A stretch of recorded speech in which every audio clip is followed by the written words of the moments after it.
ఆమె అచ్చ తెలుగు హీరోయిన్. కేవలం తెలుగులోనే కాకుండా అన్ని ప్రధాన భారతీయ భాషల్లో తన నట విశ్వరూపాన్ని చూపించి ఇండియా మొత్తాన్ని ఇంప్రెస్ చేశారు. ఆమె అందం అత్యద్భుతం, ఆమె అభినయం అపూర్వం, నాట్యం అద్వితీయం, అందుకున్న శిఖరాలు అనితర సాధ్యం. నాయకిగా నాయకురాలుగా ఆమె ప్రస్థానం అప్రతిహాతం. అయితే ప్రస్తుతం జయప్రద గారు మిస్ అయినట్లుగా తెలుస్తోంది. ఆమె ఓ కేసులో నిందితురాలుగా ఉండగా పరారులో ఉన్నట్లుగా తెలుస్తుంది.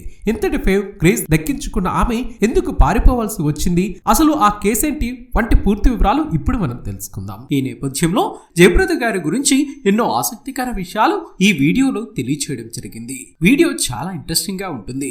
ఇలాంటి ఎన్నో ఇన్ఫర్మేటివ్ వీడియోస్ కోసం మీ సపోర్టుగా జస్ట్ ఒక లైక్ చేయండి చాలు. అందానికి అసలైన చిరునామా ఆమెనే అని సత్యజిత్రే చేసిన ప్రశంసల జల్లు అందుకున్న నటి జయప్రద గారు. ఆమె అసలు పేరు లలిత రాణి. 1962 ఏప్రిల్ 3న రాజమండ్రిలో జన్మించారు. చిన్నప్పుడే తల్లిదండ్రుల ప్రోత్సాహంతో సంగీతం, నృత్యం శిక్షణ తీసుకున్నారు జయప్రద గారు. ఒకసారి పాఠశాల వార్షికోత్సవంలో జయప్రద గారు నృత్య ప్రదర్శన చూసి ముగ్ధుడైన ప్రముఖ నటుడు ప్రభాకర్ రెడ్డి తను నటించే భూమి కోసం చిత్రంలో చిన్న వేషం ఇప్పించారు. ఈ చిత్ర నిర్మాణ సంస్థ జయప్రద ఫిలిమ్స్ బ్యానర్ పేరే ఆమెకు పెట్టారు దర్శకుడు తిలక్.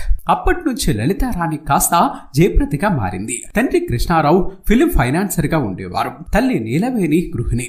బాబాయిలు సినిమాలకు పంపిణీదారులుగా వ్యవహరిస్తూ ఉండేవారు. ఇక స్కూల్లో ఉన్నప్పుడే శాస్త్రీయ నృత్యం అభ్యసించడం ప్రారంభించారు. ఇక ఆ తర్వాత ఆమెకు అనేక చిత్రాల్లో సినీ అవకాశాలు అనతి కాలంలోనే దక్కాయి. 1976లో 17 సంవత్సరాల వయసులో జయప్రద గారు క్షణం తీరిక లేని తారలా ఎదిగారు. బాలచందర్ అంతులేని కథ చిత్రం జయప్రద గారి చిత్రయానంలో మరుపురాని మజిలీ. కథానాయక పరిచయ సన్నివేశం ఆసక్తిగా ఉంటుంది. అంతులేని కథ చిత్రం ద్వారా జయప్రద గారు ఎంతటి క్లిష్టతరమైన పాత్రలైనా పోషించగలరనే నమ్మకం ఇండస్ట్రీకి కలిగింది. ఈ చిత్రంలో నాయికగా జయప్రద గారు ఎంపిక చేసినప్పుడు అంతటి బరువైన పాత్రను పోషించగలరా అనే అనుమానం చాలా మందిలో ఉండేది. అయితే బాలచందర్ ఆమెపై పెట్టుకున్న నమ్మకాన్ని నిలబెట్టుకున్నారు జయప్రద గారు. ఈ చిత్రం 1976లో విడుదలై సంచలనం సృష్టించింది. అదే సంవత్సరం కళా తపస్వి కె విశ్వనాథ్ గారు రూపొందించిన సిరిసిరి ముప్ప చిత్రం జయప్రద గారి నటనకు పరాకాష్ట అని చెప్పాలి. అడవి రాముడు చిత్రం ద్వారా స్టార్ హీరోయిన్ స్టేటస్ ను జయప్రద గారు అందుకున్నారు. ఎన్నో చిత్రాల్లో జయప్రద గారు నటించి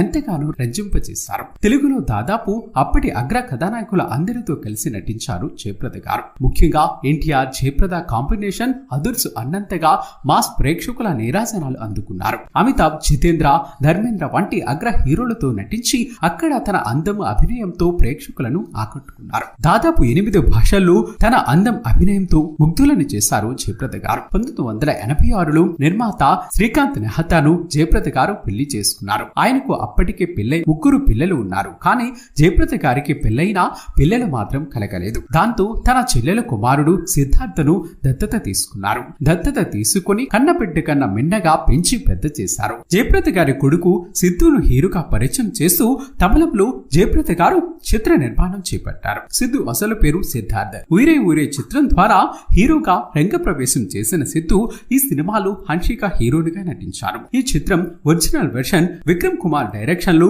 నితిన్ హీరోగా వచ్చిన ఇస్కు చిత్రాన్ని ఉయిరే ఉయిరే అనే పేరుతో తమిళంలో రీమేక్ చేశారు. ఈ సినిమా ఏప్రిల్ 1, 2016న విడుదలై పర్వాలేదనిపించింది. ఇక ఆ తర్వాత అడపా తడపా కొన్ని సినిమాల్లో నటించిన సిద్ధు 2016లో హైదరాబాద్ కు చెందిన ప్రవల్లికారెడ్డిని వివాహం చేసుకున్నారు. మాజీ ఎంపీ సినీ నటి జయప్రద గారిపై నాన్ బెయిల్ వారెంటీ జారీ అయింది. 2019 లోక్సభ ఎన్నికల సమయంలో ఎన్నికల ప్రవర్తన నియమావళిని ఉల్లంఘించిన కేసులో ఉత్తరప్రదేశ్ లోని రాంపూర్ కోర్టు ఆమెకు నాన్ బెయిల్ వారెంటీ జారీ చేసిన విషయం తెలిసిందే. ఇప్పటికే ఈ కేసు విషయంలో పలుమార్లు విచారణ జరిగింది. కానీ ఆమె కోర్టుకు హాజరు కాలేదు. 2019లో ఎన్నికల ప్రవర్తన నియమావళి ఉల్లంఘనకు సంబంధించిన 2 కేసుల్లో ఆమె నిందితురాలుగా ఉన్నారు. విచారణకు హాజరు కావాలని పలుమార్లు జడ్జి ఆదేశించినా హాజరు కాలేదు. దీంతో ఆమెపై నాన్ బెయిల్ వారెంటీ జారీ అయింది. నవంబర్ 8న ఈ కేసుపై విచారణ జరగాల్సి ఉండగా జయప్రద కోర్టుకు హాజరు కాలేదు. ఈ అంశంపై ప్రాసిక్యూషన్ ఆఫీసర్ అమర్నాథ్ తివారీ మాట్లాడుతూ జయప్రదకు నాన్ బెయిల్ వారెంటీ జారీ చేసిన ఆమె నవంబర్ 8న కోర్టుకు హాజరు కాలేదన్నారు. దీంతో న్యాయస్థానం ఈ కేసు విచారణను నవంబర్ 17కు వాయిదా వేసింది. ఆ సమయంలో కూడా ఆమె కోర్టుకు రాలేదు. ఆపై డిసెంబర్ నెలలో హాజరు కావాలని హెచ్చరించినా కూడా ఆమె అందుబాటులోకి రాలేదు.